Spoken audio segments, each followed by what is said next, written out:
ஒரு அழகான கிராமத்தில் அருண் என்ற சின்ன பையன் வாழ்ந்தான். அவன் மிகவும் விளையாட்டில் ஆர்வம் கொண்டவன். காலை எழுந்ததும், பள்ளிக்கு செல்லும் முன்பும், மாலை வீட்டிற்கு வந்ததும் எப்போதுமே நண்பர்களுடன் விளையாடிக் கொண்டே இருப்பான்.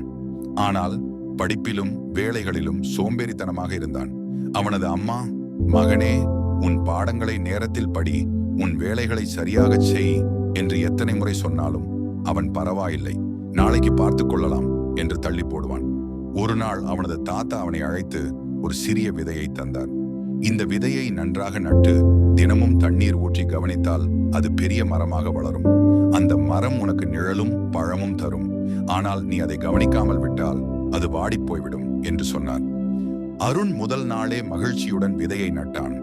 அவன் தோட்டத்தில் ஒரு சிறிய குழி தோண்டி விதையை வைத்தான். மண்ணால் மூடி தண்ணீர் ஊற்றினான். அன்று அவன் மிகவும் உற்சாகமாக இருந்தான். இது பெரிய மரமாக வளர்ந்தால் நான் அதன் கீழ் விளையாடலாம், பழங்களை சாப்பிடலாம் என்று கனவு கண்டான். ஆனால் அடுத்த நாள் அவன் நண்பர்கள் விளையாட அழைத்தார்கள். அவன் இன்று தண்ணீர் ஊற்ற வேண்டாம், நாளைக்கு ஊற்றிக் கொள்ளலாம் என்று நினைத்தான். இப்படி தினமும் தள்ளி போட்டான். விதை மண்ணுக்குள் வாடத் தொடங்கியது.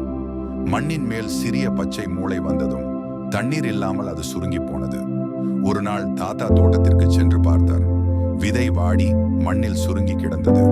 அதை பார்த்த தாத்தா அருணை அழைத்து மெதுவாக சொன்னார், மகனே, வாழ்க்கையில் சிறிய விஷயங்களையும் நேரத்தில் செய்யாமல் விட்டால் பெரிய வாய்ப்புகளை இழந்து விடுவாய். நேரம் போன பிறகு எதையும் திரும்ப பெற முடியாது. இந்த விதை உனக்கு ஒரு பாடம் சொல்ல வந்தது. நீ அதை கவனிக்காமல் விட்டதால் அது உயிர் இழந்தது. அருண் அதை கேட்டதும் தன் தவறை உணர்ந்தான். அவன் மனதில் மிகவும் வருந்தினான். நான் ஏன் தள்ளி போட்டேன்?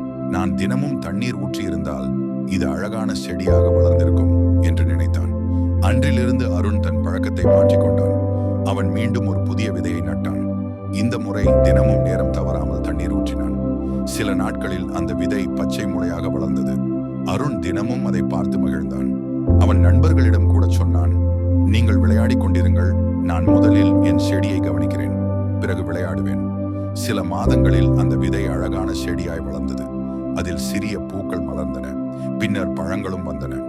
அருண் மகிழ்ச்சியுடன் தாத்தாவிடம் சொன்னான், இப்போ புரிந்தது தாத்தா, சின்ன வேலைகளையும் நேரத்தில் செய்தால் பெரிய பலன் கிடைக்கும். நேரம் தவறாமல் செய்வதுதான் வெற்றியின் ரகசியம். தாத்தா சிரித்துக்கொண்டு அவனது தலையை தடவினார். அப்படித்தான் மகனே, நேரம் ஒரு பொக்கிஷம். அதை வீணாக்காமல் சரியாக பயன்படுத்தினால் வாழ்க்கையில் எதையும் சாதிக்க முடியும். குட்டிகளே, இந்த கதையிலிருந்து உங்களுக்கு என்ன பாடம் தெரிய வந்தது? நேரம் தவறாமல் செய்யும் வேலை எப்போதும் நல்ல பலனை தரும். தள்ளி போடும் பழக்கம் வாய்ப்புகளை இழக்கச் செய்யும். இன்னும் நிறைய குட்டி கதைகள் உங்களுக்காக காத்திருக்குது. சப்ஸ்கிரைப் பண்ணிட்டு இந்த கதையில உங்களுக்கு பிடிச்ச விஷயங்களை கமெண்ட்ஸ்ல தெரியப்படுத்துங்கள். நன்றி.